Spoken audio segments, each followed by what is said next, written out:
Pemirsa, juru bicara Menteri Koordinator Bidang Kemaritiman dan Investasi Jody Mahardi mengatakan pemerintah sadar penerapan pemberlakuan pembatasan kegiatan masyarakat atau PPKM darurat akan berdampak pada aktivitas masyarakat. Oleh karena itu pemerintah akan menyalurkan bantuan sosial untuk menekan dampak tersebut.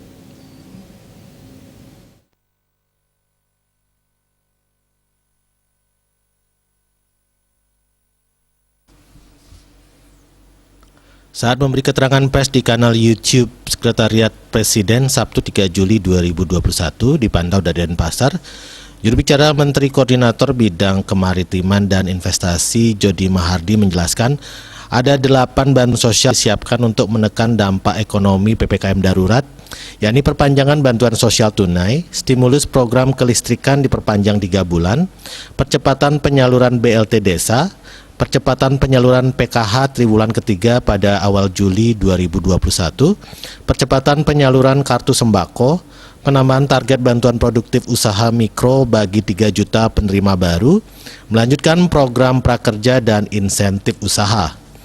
Jody juga memastikan suplai dan stok bahan pokok tersedia dengan aman. Masyarakat di Pulau Jawa dan Bali tetap bisa tenang memenuhi kebutuhan sehari-hari dengan belanja online atau mengatur waktu belanja dengan tepat. Pemerintah menegaskan pasar swalayan tetap buka dengan ketentuan jam operasional sampai pukul 20.00 WIB dengan kapasitas pengunjung maksimal 50%.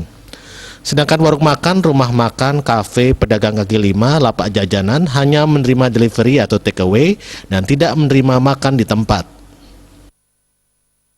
Oleh karena itu, pemerintah akan menyalurkan bantuan sosial berupa perpanjangan bantuan sosial tunai, stimulus program kelistrikan diperpanjang 3 bulan, percepatan penyaluran BLT desa, percepatan penyaluran PKH triwulan 3 pada awal Juli 2021, percepatan penyaluran kartu sembako, penambahan target bantuan produktif usaha mikro bagi 3 juta penerima baru, melanjutkan program prakerja, serta insentif usaha.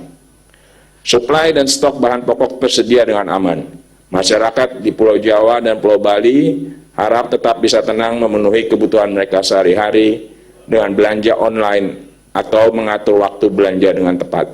Pemerintah menegaskan lagi, supermarket dan pasar swalayan tetap buka dengan ketentuan jam operasional sampai pukul 20.00 waktu Indonesia Barat dengan kapasitas pengunjung maksimal 50%.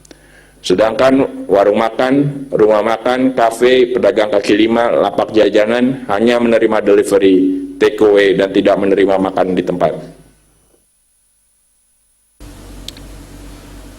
Diah Dewi, Bali Pos melaporkan.